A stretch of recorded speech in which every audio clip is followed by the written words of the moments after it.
Con eso quisiera inaugurar con una pregunta general, que es, ¿de dónde estamos comenzando las relaciones boliviano-chilenas? Hemos invertido una década en litigios, lo que me hacía pensar en esa bienaventuranza no bíblica, sino la que cantaba Joan Manuel Serrat, que dice, bienaventurados los que se hallan en el pozo, porque a partir de ahora solo les queda ir mejorando. ¿Con cuánto optimismo y con cuánto realismo, para no hablar de pesimismo, deberíamos inaugurar este ciclo y qué debemos considerar para no frustrarnos otra vez? Comienzo con Eduardo la pregunta. Primero, saludar a todos los amigos que nos acompañan esta noche. No tenía una presentación ni mucho menos, pero quiero agradecerte, Gonzalo, por trazar el rumbo con esta pregunta tan provocadora. ¿Dónde comenzamos? Y dices bien que los últimos acontecimientos fueron estos años de litigio que acabaron hace tan pocos días. Y yo pensaba que tal vez lo más relevante que podría decir esta noche es mi experiencia y que me marcó profundamente en la relación personal que tengo con Chile como boliviano y como una persona que le tocó, tal vez no necesariamente buscándolo, pero por azares del destino constitucional, conducir el país. Esto es importante porque me da un argumento para señalar que cuando me tocó estar en la presidencia un tiempo muy breve, 7 meses y 22 días, creo que pude tener una idea de lo importante que es la voluntad política y la decisión de un presidente que por la Constitución, por lo menos en Bolivia, conduce las relaciones exteriores para marcar una diferencia en la conducción de la diplomacia y en tu política exterior. Para mí, una de los recuerdos más gratos que tuve del ejercicio de la presidencia, que fue bastante turbulenta, fue recuperar una relación por lo menos de gran comunicación y de algunos objetivos con la República de Chile. Y esto fue particularmente posible por una gestión inicialmente política que hizo mi ministro de la presidencia, don Iván Avilés Mantilla, con su par en Chile, cuyo nombre no recuerdo,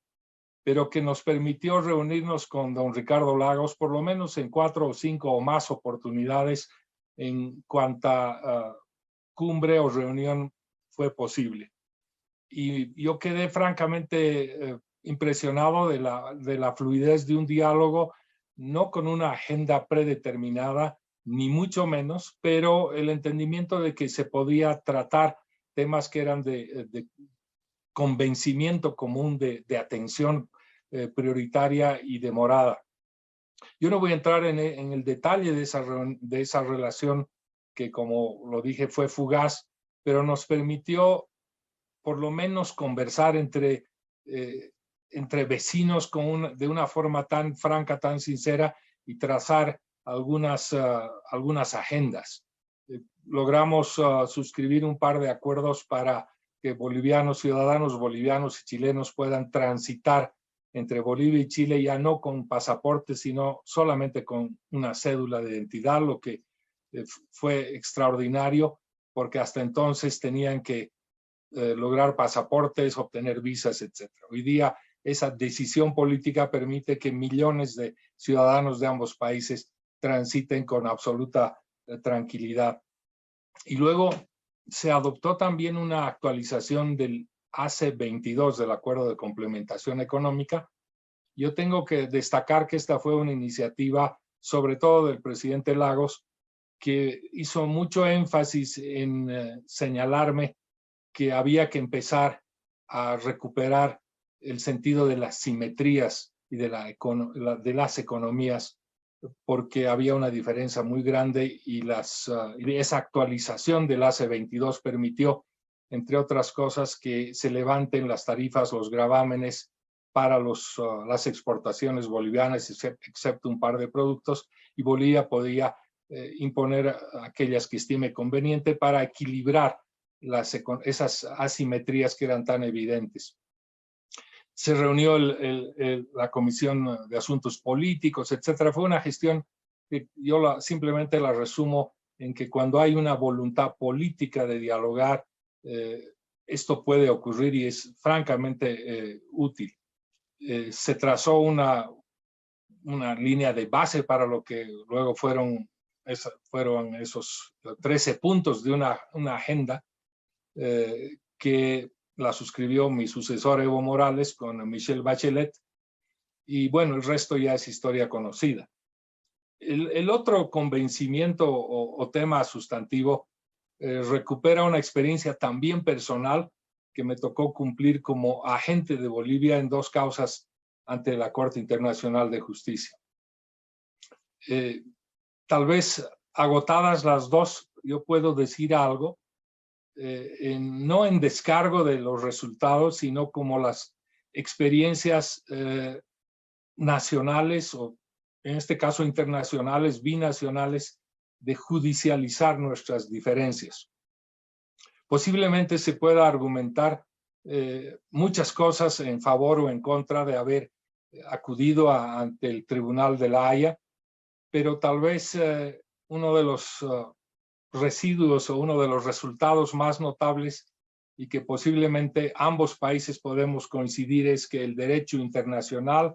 o la justicia internacional no es necesariamente el instrumento que resuelve o resolverá todos nuestros problemas.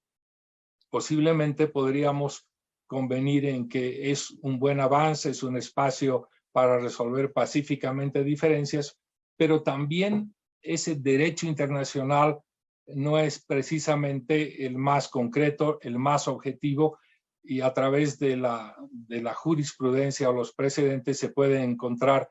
que las decisiones de la Corte resuelven de una manera y que pueden leerse de diferentes ángulos, o en unos casos sí dice eso, pero también dice aquello. Y esta no es una opinión solo mía, he estado desde que estuve en La Haya siguiendo este intenso debate sobre la utilidad del derecho internacional, que por supuesto debe seguir existiendo, pero no nos ofrece necesariamente decisiones muy claras, porque si así fuera, el mundo estaría encarrilado con mucha más seguridad, mucha más paz y mucho más orden. Ahí está, es un instrumento fantástico, pero las 2 causas y las 2 sentencias que se pronunció la Corte reflejan justamente esa falta de objetividad o claridad. Yo comentaba con un amigo hace horas atrás que si uno lee la sentencia del Silala, la Corte dice, no voy a pronunciarme sobre ninguna de las peticiones que hace Chile, ni tampoco las que hace Bolivia, pero destaca que en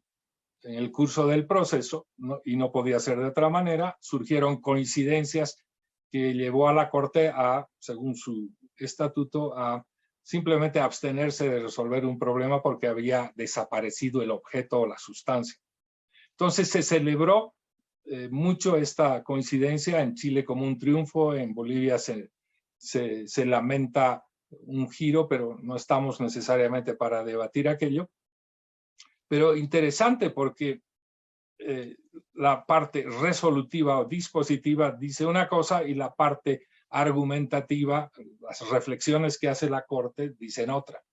Y lo mismo podríamos decir de la causa marítima. La parte dispositiva dice, no, Bolivia no tiene razón en sostener que hay una obligación de negociar exigible judicialmente, pero esa sentencia también dice que Chile y Bolivia tienen una larga historia de intentos de aproximarse y que ese es un problema, el de la mediterraneidad o el encierro de Bolivia, que subsiste y que los países como vecinos que son deberían trabajar en negociaciones significativas en el espíritu de buena vecindad. En ambos casos, a mi juicio, esta Corte ha empaquetado y nos ha devuelto un desafío muy grande. Trabajen ustedes como buenos vecinos que deberían ser y vean la forma de resolver este problema que la Corte en un caso reconoce como que algo subsiste pero la solución judicial no va. Y en el otro, ustedes mismos se han puesto de acuerdo en la naturaleza del objeto principal, que es la naturaleza del curso de agua internacional o río, que no es necesariamente un allanamiento, ni un triunfo, ni una cesión, es más bien la constatación de la verdad o la forma en la cual uno debe concurrir con el deber de veracidad, con sindéresis y lealtad a lo que es cualquier proceso en cualquier parte del mundo. Bueno, dicho esto, creo que debemos empezar con ese mensaje, o por lo menos con esa idea de que el derecho internacional es útil, pero no necesariamente el instrumento de solución definitiva de nuestros problemas. Hace no mucho estuve en Santiago, donde tuve la oportunidad de conversar con muy buenos amigos y estuve en espacios académicos en los que, debo reconocer, había un notable interés por saber qué podíamos hacer adelante, cuáles eran las perspectivas y cómo podíamos seguir conversando en un ámbito, en espacios extraordinariamente amigables y abiertos para la discusión.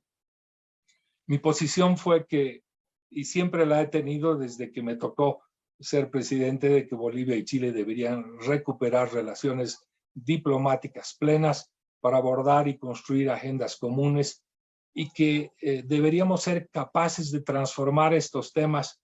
que nos han separado, que se los puede calificar como intratables o insuperables, en algo que nos provoque a conciliarnos, a superar ese resentimiento residual de generaciones y encontrar que hay oportunidades para nosotros y las generaciones que nos siguen, que puedan restablecer un estado de situación mucho más positivo. Incluso sugerí que ordenamientos internacionales, en el lado bueno del derecho internacional está la Convención de los Derechos del Mar, CONVEMAR, que como recordábamos hace poco, nuestro expresidente don Walter Guevara fue uno de sus promotores, y además en su libro sobre la radiografía de las negociaciones con Chile establecía que si había un argumento por el cual Bolivia debía exigir una nueva negociación con Chile, era precisamente la potencial aprobación de CONVEMAR. Y eso sucedió. Y yo creo que ese es un tema ya no para confrontar a Chile, sino convenir con Chile en las condiciones que esa convención nos abre a países de tránsito y a países sin litoral. Y lo propio sucede con otra convención de Naciones Unidas sobre los derechos de uso de las aguas transfronterizas para fines no navegables, que ha sido el corazón de las observaciones que ha hecho la Corte Internacional de Justicia en materia del Silala.